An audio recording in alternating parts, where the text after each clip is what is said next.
안녕하세요.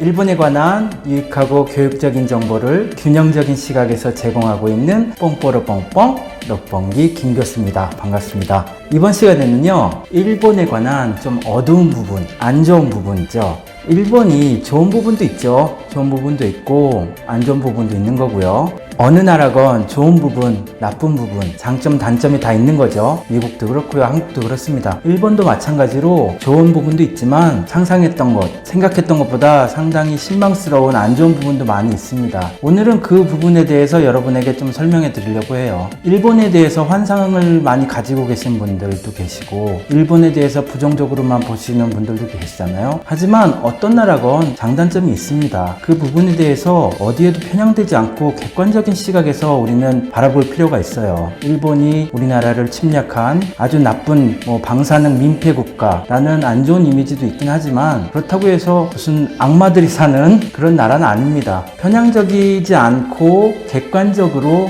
우리는 일본을 바라볼 필요가 있어요. 그래서 오늘은 이런 일본의 안 좋은 점, 어두운 부분에 대해서 말씀드리도록 할게요. 다음 시간에는 또 일본의 좋은 점에 대해서도 정리해서 영상 만들어서 올려드리도록 하겠습니다. 재밌는 내용 많으니까요. 끝까지 시청해주시면 감사하겠습니다. 첫 번째, 전 세계에서 가장 정신병원의 수가 많은 나라가 일본이라고 합니다. 일본에 있는 병원의 숫자가 약 8,000개 정도 있는데요. 1,000여 개 정도가 정신병원이라고 합니다. 굉장히 많은 숫자죠. 약 12% 이상이 정신병원이라는 얘기인데 굉장히 그 비율이 높은 거예요. 이게 얼마나 많은 숫자냐면요, 세계에 있는 정신병원에 입원해 있는 환자의 수 중에서 5분의 1이 일본인이라고 합니다. 전 세계의 정신병 환자의 20%가 일본인이라는 얘기니까요. 이거는 굉장히 충격적인 숫자입니다. 일본이 변태도 많고요. 정신병에 시달리는 사람도 참 많습니다. 이걸 보면은 일본이 그렇게 밝은 나라가 아니라는 걸 바로 알 수가 있죠.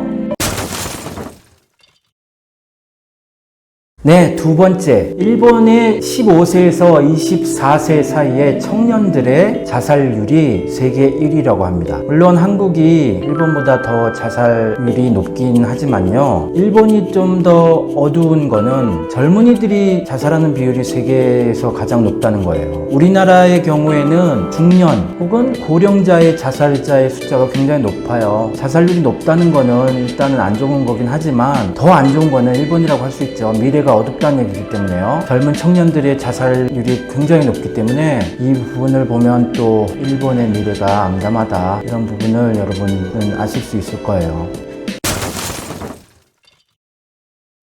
네, 세 번째, 전 세계에서 가장 반려동물을 살처분 많이 하는 나라가 세계 1위가 일본이라고 합니다. 압도적인 수준이에요. 1년에 고양이가 20만 마리가 살처분된다고 합니다. 개의 경우에는 10만 마리가 살처분된다고 해요. 그래서 1년에 약 30만 마리의 반려동물이 살처분되고 있는 거죠. 한국의 경우에는 약 2만 마리 정도고요. 영국의 경우에는 1년에 약 7천 마리, 그리고 놀라운 거는 독일의 경우에는 살처분 되는 반려동물의 수가 0이라고 합니다. 제로예요. 한 마리도 없대요. 그런 부분에서 보면 독일이 일본보다 한참 앞서가는 선진국이라고 할 수 있죠. 일본에서 좀 살아보다 보면은 굉장히 친절하고 예의 바르고 사람들이 착하게 느껴지고 그러지만, 근데 또 좀 더 오래 살아보고 일본인에 대해서 알게 되면은 일본 사람들이 상당히 차갑다는 것을 많이 느끼게 됩니다. 일본 사람들은 요즘에 일본의 국뽕방송에서 일본인 대단하다, 일본인은 너무 친절하고 예의 바르고 너무 정이 많다, 그래서 외국 사람들이 좋아한다는 방송을 너무 많이 해요. 참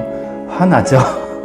자기 입으로 자기 자랑하는 게 굉장히 위화감이 느껴집니다. 이거를 보면요, 마치 베를린 올림픽 전에 나치 정권이 좀 연상이 되는 느낌이에요. 일본 민족이 대단하다는 거를 자기 입으로 굉장히 자랑을 하고 있어요. 그렇게 자랑할 만한 게 아닌데도 불구하고. 말이 삼천포로 빠졌는데요. 일본 사람들이 그렇게 정이 없습니다. 한국 사람 입장에서 봤을 때는. 근데 중국 유학생들한테 들어보면 일본 사람들 너무 차갑다, 냉정하다, 이런 말 많이 해요. 동물들을 사랑하는 분들도 많지만 1년에 30만 마리 정도 살처분을 한다는 걸 보면은 일본이 그렇게 마음이 따뜻한, 정이 많은 나라 같지는 않아요. 이것 가지고 일본의 국민성을 전부 판단할 수는 없겠지만 좀 마음이 아픈 일이라고 저는 생각이 들어요.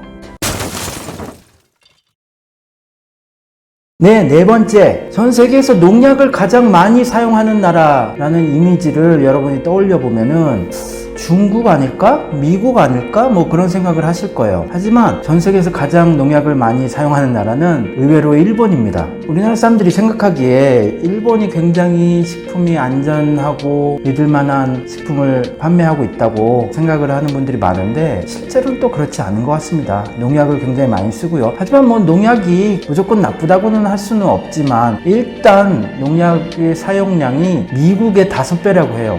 압도적으로 또 세계 1위죠. 이런 점을 보면 일본의 식품이 그렇게 안전하다고는 볼 수 없다고 저는 생각이 들어요. 네, 5번째. 일본의 수돗물에 관한 얘기인데요. 일본의 여러 가지 TV 방송에서 요즘에 아베 정권이 들어서고부터 계속 그런 방송이 있긴 하지만 일본의 수돗물은 정말 세계에서 가장 안전하고 맛있다 이런 얘기를 많이 하죠. 근데 막상 또 들여다보면요, 일본이 전 세계에서 가장 염소를 사용해서 수돗물을 소독하고 있어요. 염소라는 거는 수돗물을 소독할 때 쓰는 성분이죠. 근데 그 성분이 그렇게 몸에 좋지는 않지 않습니까? 염소라는 성분이 소독 성분이기 때문에 아토피 질환이라든지 여러 가지 안 좋은 병을 일으킬 가능성이 있어요. 영국에 약 10배 이상을 염소를 사용한다고 합니다. 그렇게 해서 깨끗해진 물이 과연 안전한 물일까요? 맛있는 물일까요? 의미 없는 청결함이죠. 의미 없는 위생이죠. 그런 부분은요. 일본의 물이 깨끗한 부분도 있긴 하지만 수돗물의 경우에는 염소를 세계에서 가장 많이 사용한다는 점, 그렇게 좋은 부분으로 보여지지가 않네요. 6번째, 식품 첨가물의 숫자가 가장 많은 나라가 세계 1위가 일본이라고 합니다. 한국의 경우에는요, 약 370종류의 식품 첨가물을 사용하는데요. 미국은 130종류, 독일은 64종류, 영국은 21종류의 식품 첨가물을 사용하고 있어요. 그런데 일본은 몇 종류인지 아십니까?